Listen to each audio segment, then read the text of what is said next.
পারুলের প্রতি রায়ানের ভালোবাসা দেখে কান্নায় ভেঙে পড়ল শিরিন। হ্যাঁ বন্ধুরা, এমনটা দেখা যাবে, তাই সম্পূর্ণ জানতে ভিডিওটিতে লাইক দিয়ে চ্যানেলটি সাবস্ক্রাইব করে দেখতে থাকুন। গল্পের শুরুতেই দেখা যাবে কলেজের প্রোগ্রাম শুরু হয়ে যায়। তারপরে দেখা যাবে উপস্থাপিকা সবাইকে বলতে থাকে যে একটা একটা করে চিরকুট তুলে নাও আর যার যার ভ্যালেন্টাইন্সকে সে ডেকে নাও। তারপরে দেখা যাবে রায়ানের ভাগ্যে পড়ে পারুল, ওইদিকে দেখা যাবে ওমকার বাকি। তখনই উপস্থাপিকা বলতে থাকে, ওমকার তুমি চলে এসো। তখনই ওমকারকে সবাই ঠেলে উপরে উঠিয়ে দেয়। তখন ওমকার বলতে থাকে, না না আমি এটাতে পার্টিসিপেট করব না, না না আমি কিছুতে পার্টিসিপেট করব না। তখনই ওমকার এই বলে নেমে যেতে লাগলেই পারুল ওমকারের হাতটা ধরে ফেলে আর বলতে থাকে, না ভাই, এই লড়াইতে আমাদের জিততেই হবে। এখন যদি তুমি এইভাবে নেমে যাও তাহলে আমাদের লড়াইটা এখানেই থেমে যাবে, আমরা কোনোদিনও আর এগোতে পারবো না, সেটা হবে না। আমরা যখন লড়াইটাতে নেমেছি তাহলে আমাদেরকে জিততেই হবে, ওদের কাছে হারলে চলবে না, বুঝতে পেরেছো? তখন এই কথা শুনে ওমকার অবাক হয়ে তাকিয়ে থাকে। ওইদিকে দেখা যাবে রায়ানও অবাক হয়েছে পারুলের কথা শুনে। তখন পারুল বলতে থাকে, ওমকার তুমি একদম নামবে না, তোমাকে পার্টিসিপেট করতে হবে। তখনই ওমকার এগিয়ে যায়। ওইদিকে শিরিন সবার সামনে বলতে থাকে, ও কিনা ওর ভ্যালেন্টাইন্সকে খুঁজে নেবে, ওর ভ্যালেন্টাইন্স কে হবে? এক ছাগল। তখন এই কথা বললেই সবাই হাসতে থাকে। তারপরে দেখা যাবে ওমকার একটা চিরকুট তুলে নিলে সেখানে নাম পড়ে শিরিনের। তখনই উপস্থাপিকা বলতে থাকে, ওমকারের ভ্যালেন্টাইন্স ডে এখানে নাম পড়েছে শিরিন। তখনই এই কথা শুনে সবাই হাসতে থাকে আর অবাক হয়ে তাকিয়ে থাকে রায়ান। তখনই পারুল বলতে থাকে, দেখো কিনে একটু আগে কার কথা বললো যে ছাগলের নাকি নাম পড়বে, তাহলে এখন তো ওনার নাম পড়লো, তাহলে ছাগলটা কে হলো বটে? তখন এই কথা শুনে রায়ান অবাক হয়ে তাকিয়ে থাকে। তারপরে শিরিন জব্দ হয়ে যায় সবার সামনে। তখনই উপস্থাপিকা বলতে থাকে, কি ব্যাপার শিরিন, উঠে এসো। তারপরে শিরিন উপরে উঠে আসে। তারপরে উপরে উঠে এসেই ওমকারকে বলতে থাকে, ওমকার তোর জন্য যদি আমি হারি না তাহলে তোকে আমি একদম শেষ করে দেবো, বুঝতে পেরেছিস? আর আমার সঙ্গে একদম চিপকে চিপকে থাকবি না। তারপরে দেখা যাবে উপস্থাপিকা বলতে থাকে, এবার পেপার ডান্স হবে। তখনই পারুল বলতে থাকে, আচ্ছা ম্যাডাম, এতক্ষণ ধরে পেপার ডান্সের কথা শুনছি, পেপার ডান্সটা কি? তখনই উপস্থাপিকা বলতে থাকে, একটা পেপারের উপরেই জোড়ায় জোড়ায় কাপড় ডান্স করতে হবে, আর প্রতি 30 সেকেন্ড পর পরে সেই পেপারটা ভাঁজ হয়ে যাবে, মানে আস্তে আস্তে ছোটো হয়ে যাবে, কিন্তু সেখানেই কাপড়কে নাচতে হবে, যেই পেপারটার বাইরে চলে যাবে সেই এলিমিনেটেড হয়ে যাবে, ঠিক আছে? তারপরে দেখা যাবে নাচ শুরু হয়ে যায়। ওইদিকে রায়ান আর পারুল, ওইদিকে ওমকার আর শিরিন পাশাপাশি। তখন শিরিন অবাক হয়ে রায়ান আর পারুলকে দেখতে থাকে আর মন খারাপ করতে থাকে। তারপরে দেখা যাবে রায়ান আর পারুল খুব সুন্দর করে নাচ করতে থাকে। ওইদিকে সবাই সবার কাপলকে নিয়ে নাচতে থাকে। অন্যদিকে দেখা যাবে শম্ভুর বউ ঘর থেকে তার ঠাকুরদার ছবিটা নামিয়ে ফেলে। তখন শম্ভু বলতে থাকে, কি ব্যাপার, তুই ছবিটা নামাচ্ছিস কেন? তখনই শম্ভুর বউ বলতে থাকে, এখানে না আমার ফটোখানা টানাবো। তখন শম্ভু বলতে থাকে, ইস ওর ফটোখানা টানাবে, এখানে আমার ঠাকুরদার ফটোটাই থাকবে। তখন শম্ভুর বউ বলতে থাকে, না তাহলে আমার ফটোটা কোথায় থাকবে? আমার ফটোটা এখানে থাকবে। তখনই শম্ভু বলতে থাকে, দেখ ঠাকুরদাকে নিয়ে এরকম হেলাছেকা করিস না, ওর হাতেই তো আমার প্রথম হাতে কড়িটা হয়েছিল, তাই জন্যই তো একটু খেটে খুঁটে খাচ্ছি, বুঝতে পেরেছিস? তাই ও না আমার ভগবানের মতো। তখনই শম্ভুর বউ বলতে থাকে, ভগবানের মতো যখন, তাহলে যা না ঠাকুর ঘরে নিয়ে টানিয়ে দে, এখানে আমার ছবিই থাকবে, বুঝতে পেরেছো? তাহলে আমার ছবিটা কোথায় থাকবে? আর যাও না গো, আমার ছবিটা নিয়ে এসো গিয়ে সেই শহর টাউনের দোকান থেকে। তখনই সেখানে গোপাল আর রুক্মিণী চলে আসে। তখন গোপাল বলতে থাকে, না কষ্ট করে আর তোদের সেই টাউনের দোকানে যেতে হবে না রে শম্ভু। তখনই শম্ভু গোপাল আর রুক্মিণীকে দেখে ভয় পেয়ে যায়। তখনই গোপাল বলতে থাকে, তোদের এত বড় সাহস, তুই আমার বউয়ের ক্যামেরা চুরি করেছিস, তোকে এত বড় সাহস কে দিয়েছে? এই বলে শম্ভুর কলার চেপে ধরে গোপাল। তখন রুকো অবাক হয়ে তাকিয়ে থাকে। তখন শম্ভু বলতে থাকে, আমি কিছু করিলাই, আমি কিছু করিলাই। তখনই গোপাল বলতে থাকে, তুই কিছু করসলাই? তাহলে তোকে এখনই আমি গ্রামের ওই গাছটাতে নিয়ে বেঁধে দেবো, তারপরে দেখি তুই কিছু করস নাই নাকি করছিস। তখনই শম্ভু বলতে থাকে, না না আমি কিছু করিলাই। তখনই গোপাল ওকে মারতে থাকে। তখন শম্ভু এসে রুকুকে বলতে থাকে, বৌদিমণি আমাকে ক্ষমা করে দাও, আমি কিছু করিনি।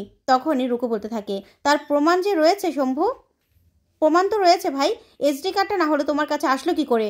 তখনই শম্ভু বলতে থাকে, আমি কিছু করি নাই, বিশ্বাস করো আমি কিছু করি নাই, যা করেছে আমার বউ করেছে। তখনই শম্ভুর বউ অবাক হয়ে যায় আর মনে মনে বলতে থাকে, এটা স্বামী না আসামি, আমাকে ফাঁসিয়ে দিল। তখনই শম্ভুর বউ বলতে থাকে, আমার ভুল হয়ে গেছে, আমাকে ক্ষমা করে দাও। এই বলে কানে ধরে উঠবোস করতে থাকে শম্ভুর বউ। তখন শম্ভু বলতে থাকে, গোপালদা আমাদের দুজনকে পুলিশে দিয়ে দাও, কিন্তু আমাদের ওই গাছে নিয়ে বেঁধে দিও না, তাহলে গ্রামের লোকজন দিয়ে আমাদের মেরে শেষ করে দেবে, আমাদেরকে একঘরে করে দেবে। তখন গোপাল বলতে থাকে একদম ঠিক কাজ হবে, একদম ঠিক কাজ হবে। তারপরে দেখা যাবে শম্ভু বলতে থাকে না গোপাল দাদা আমাদের ক্ষমা করে দাও, বৌদিমণি আমাদের ক্ষমা করে দাও। এই বলে কান ধরে উঠবোস করতে থাকে শম্ভুর বউ। অন্যদিকে দেখা যাবে রায়ান আর পারুল নাচ করতে থাকে। আস্তে আস্তে পেপারটা ছোট করে ফেলে। তারপরেই রায়ানের পায়ের উপর পা রেখে পারুল নাচ করতে থাকে, যা দেখে শিরিন মুখ ভার করে দাঁড়িয়ে থাকে। তারপরে দেখা যাবে প্রথমেই সুমেনা আর অভুদয় এলিমিনেটেড হয়ে যায়। তারপরে ওরা নেমে গেলে ওইদিকে মল্লার আর সঞ্চিতাও এলিমিনেটেড হয়ে যায়। তারপরে মল্লার খুব মন খারাপ করে দাঁড়িয়ে থাকে। তারপরে দেখা যাবে ওমকার আর শিরিনও এলিমিনেটেড হয়ে যায়। তারপরে এই দেখে শিরিন আরও মন খারাপ করতে থাকে, নিচে দাঁড়িয়ে দাঁড়িয়ে পারুল আর রায়ানের নাচ দেখতে থাকে। তারপরে দেখা যাবে হঠাৎ করেই পারুল পড়ে যেতে লাগলে রায়ান পারুলকে জাবড়ে ধরে কোলে নিয়ে নেয়, যা দেখে সবাই খুব খুশি হয়ে যায়। ওইদিকে শিরিন অবাক হয়ে তাকিয়ে থাকে। তারপরে রায়ান পারুলকে কোলে নিয়ে নাচ করতে থাকে, সবাই হাতে তালি দিতে থাকে আর খুশি হয়ে যায়, কিন্তু শিরিন অবাক হয়ে তাকিয়ে থাকে। অন্যদিকে দেখা যাবে শম্ভুর বউ আর শম্ভু হাতে পায়ে ধরতে থাকে রুক্মিণী আর গোপালের। তখনই গোপাল বলতে থাকে তোদের না এরকম উচিত শিক্ষাই দেওয়া দরকার, গ্রামের লোকজন সবাই জানুক তুই এত বড় সাহস, তুই এতদিন বাসে ট্রেনে চুরি করতি, এখন কিনা আমার ঘরে হাত বাড়িয়েছিস, তোদেরকে তো ছাড়বো না।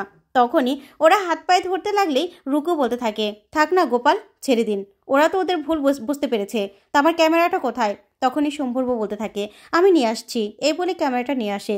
তখন রুকু বলতে থাকে আচ্ছা ক্যামেরাটা চুরি করার কি দরকার ছিল? তোমার যদি পছন্দই হয়ে থাকতো তুমি তো আমাকে বলতে পারতে। তখনই শম্ভুর বউ বলতে থাকে এমনভাবে বলছো যেন একদম বললে আমাকে দিয়ে দিতে। তখন রুকু বলতে থাকে হ্যাঁ দিয়ে দিতাম তো। যা শুনে গোপাল অবাক হয়ে তাকিয়ে থাকে। অন্যদিকে দেখা যাবে রায়ান আর পারুল, আর ওইদিকে শ্যাম আর মধুরিমা, ওরা দু দল থেকে যায়, যা দেখে খুশি হয়ে যায় সবাই। কিন্তু এইদিকে শিরিন অবাক হয়ে তাকিয়ে থাকে। তখন উপস্থাপিকা বলতে থাকে আমাদের এই দুই কাপল এই পর্যন্ত টিকে রয়েছে, এবার ওদের মধ্যেই খেলা হবে, 2 রাউন্ড খেলা হবে, এর মধ্যে যারা জিতে যাবে তারাই হবে আজকের ভ্যালেন্টাইন্স কাপল। তখন এই বললেই রায়ান পারুলকে বলতে থাকে আর একটু হলেই তো ছড়িয়ে দিচ্ছিলি, সবসময় তো বলিস যে ন্যাড়া গোয়ালের সম্মান রাখবি, এখন সম্মানটা থাকতো আমি যদি তোকে না ধরে নিতাম বলতো। তখনই পারুল বলতে থাকে শোন আমি না এখানে জিততে এসেছি, বুঝতে পেরেছিস, আমি না হারবো না। তখনই রায়ান বলতে থাকে হ্যাঁ এবার তো আমি না ধরলে তো হেরেই যেতি। তখন পারুল বলতে থাকে ঠিক আছে ঠিক আছে। তারপরে দেখা যাবে উপস্থাপিকা বলতে থাকে এই রাউন্ডে এরকম করে প্রপোজ করতে হবে, যার প্রপোজ ভালো হবে সেই হবে আজকের উইনার। ওইদিকে তখন মধুরিমাকে প্রপোজ করতে স্যাম কিছুতে রাজি হয় না, আর বলতে থাকে না আমি তোকে প্রপোজ করতে পারবো না, তুই তো লাফ দিয়ে আমার পায়ে উঠে গেলি, এখন আমার পায়ের যে অবস্থা আমি তো হাঁটতে পারছি না। তখনই মধুরিমা স্যামের উপর রেগে যায় আর বলতে থাকে হ্যাঁ তা পারবি কেন, যা না যা তোর বাবুকে গিয়ে প্রপোজ কর আর তোর বাবুর কোলে বসে আদর খাজা। এই বলে মধুরিমা স্যামের হাতে একটা গোলাপ ফুল ধরিয়ে দিয়ে সেখান থেকে নেমে চলে আসে। তারপরে দেখা যাবে রায়ান পারুলকে বলতে থাকে শুন জন্তু, তুই তো প্রপোজের কিছুই বুঝিস না, তুই শুধু দাঁড়িয়ে দাঁড়িয়ে দেখ প্রপোজ কাকে বলে। তারপরে দেখা যাবে রায়ান খুব সুন্দর করে একটা গল্প বলতে থাকে, আর গল্প বলেই পারুলের কাছে আসতে থাকে। ওইদিকে এই কাণ্ড দেখে শিরিন কান্না করতে থাকে। তারপরে রায়ান একটা ফুলের তোড়া নিয়ে নেয়, আর তোড়া নিয়ে সেখানে বসে পারুলকে বলতে থাকে তুমি হবে আমার ভ্যালেন্টাইন্স। তখন এই কথা শুনেই পারুল অবাক হয়ে তাকিয়ে থাকে রায়ানের দিকে।